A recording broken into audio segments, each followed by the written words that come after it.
And I believe collectively as a group, we're going to kick the competition's butt because we understand how important it is to think, execute, and dominate. Suck it up. Get tough. Suck it up. Get tough. People want to have success. People want to make a lot of money, but they want it to be easy without any challenges. Do you think it was easy for me to become one of the top 450 basketball players in the world that you never heard of? The only way I made it to the NBA is I was fundamentally sound, I was mentally tough, and I never quit. And even when I wanted to quit, I had people in my life that would make sure I didn't quit. I hired and set out the top 10 motivational speakers, watched all their videos, and I watched them one by one because I understand that if I pay attention to what the best are doing, I could be the best too. I watched game film on Michael Jordan. No matter how much I watched, I couldn't do what Michael Jordan could do. I would watch Magic Johnson. I couldn't do what Magic Johnson would do, but I sat there and had these videos. I watched Les Brown, Zig Ziglar, Tony Robbins. My wife was scared. I was scared. I called into my office and I said what husbands say. I said, babe, we're gonna be okay. Every month the checking account was dwindling. I said, babe, we're gonna be okay. Let's start a motivational speaking business. I go to Jerry Sloan and I say, Jerry, I'm trying to make your team, but since we don't scrimmage, I feel like I can't show you what I can do. Go to Corral, hear me clearly, listen to his answer, and it will unlock some mysteries as to how you become the best in the world at what you do over a long period of time. Jerry, I'm trying to make your team, but I feel like I can't show you what I can do. He says, Walter, I already know what you can do, but if you want to make my team, I suggest you listen, follow directions, and execute. Listen, follow directions, and execute. What I didn't realize, even though we didn't scrimmage in practice, throughout practice, we did drills, and he created what I call habits and rituals. Every single day, practice was the same. Every single day, we drilled on fundamentals. Every single day, we worked on habits and rituals. So even though my mind was floating, even though I was selfish and self-centered, he was conditioning me into the culture through practice of habits and rituals. The reason why I tripled my NBA income in 3 years is because of habits and rituals. Next year, if your name didn't get called to come across the stage, I'm here to tell you they will call your name next year if you go back home and execute habits and rituals. I wanted to scrimmage for me, but Jerry Sloan was getting me ready to play for the Utah Jazz. So every day, it was about habits and rituals. Having hot food is about habits and rituals. Great customer service is about habits and rituals. Being the best in the world at what you do, being a pro, is all about habits and rituals.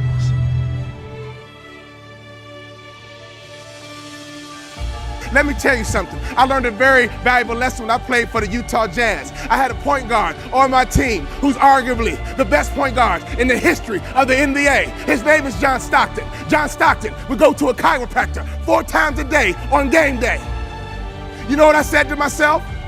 I'm not doing that. It doesn't take all that. John Stockton played 19 years in the NBA. I played 3. You would have thought I'd have been smart enough to watch a Hall of Famer and just shut my mouth, hop in the car, and go with them. No! My mind said, yeah, it doesn't take all that. And I would tease him. Man, John Stockton, you OCD or something? Why are you going to a chiropractor 4 times a day? He swore by his chiropractor. That man played point guard in the NBA until he was 40 years old. And he didn't retire because he got slow. He retired because he refused to wear baggy shorts. He loved his Daisy Dukes. Every day on game day, that man would go to a chiropractor 4 times a day. And in my immature basketball mind, I would say, it doesn't take all that. I don't need to do all that. I'm an award-winning motivational speaker because now I pay attention to details. Another peak performance truth. Peak performers are detail-oriented.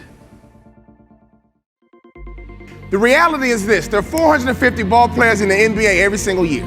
They give out 450 jerseys and there's only 10 superstars.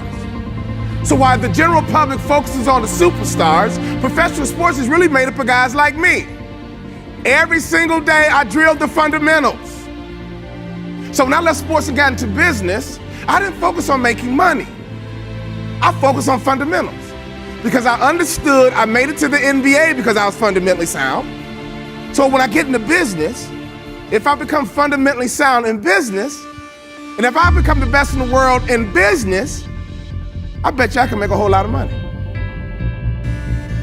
I got recruited coast to coast, and that's how I learned how to sell. The doorbell would ring. These coaches would come into my living room. They always traveled in a pack of 3. They always wore university-issued golf shirts. They always had a brochure, and they put the brochure on the coffee table. There were always 4 students on the brochure, 2 white, 1 Asian, and 1 African-American every single time. And sometimes they would substitute the Asian for a Latino. And as I collected more brochures, I began to recognize some of the same kids on different schools' brochures. And then I realized, you know what? Oh my God, these aren't students, these are models, and this is big business. Your industry is big business. And whenever you have big business, it's very competitive. But in basketball, if you win by 1, you still win. If you win by 1, you still win. So when you want to compete at a high level in a very competitive business, you better pay attention to every little detail. Sometimes in franchise systems, when the leader talks about what we need to do, some of you sit there and say, oh, we don't need to do that. I'm not doing that. It doesn't take all that. It don't need to do that. I don't take all that. Some of you guys right now in the opening keynote had that thought going to your mind. Oh, I'm not doing that. I don't need new plates. I'm not doing that. I'm not doing this. I'm not doing that. You already have made up your mind not to do it. Great people pay attention to detail.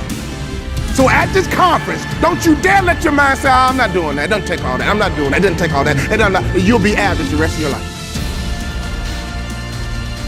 Great people pay attention to every single little detail. Peak performers understand that detail matter. Peak performers understand that that's how you kick the competition's butt. Detail. When you win by 1, sometimes the smallest little detail matter. I used to think that way. It doesn't take all that. But you know what? In my basketball career, I played 3 years, and I should have had a longer career because I did not pay attention to detail. Peak performers understand that detail matter. Peak performers understand that that's how you kick the competition's butt.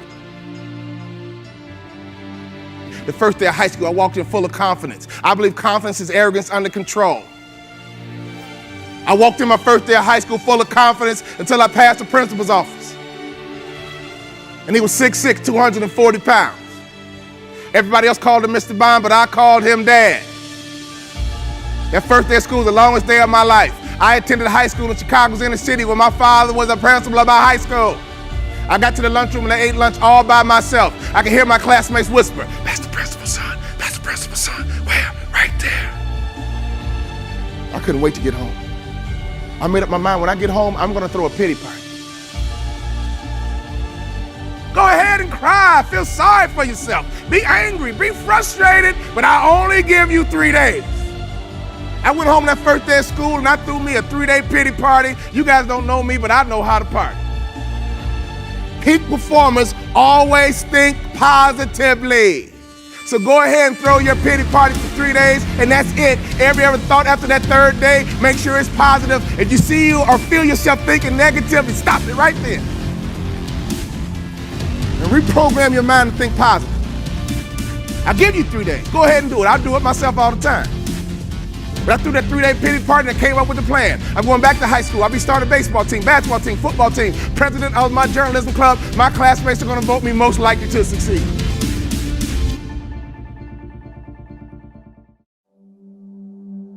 I never made the Kobe Bryant, Michael Jordan money.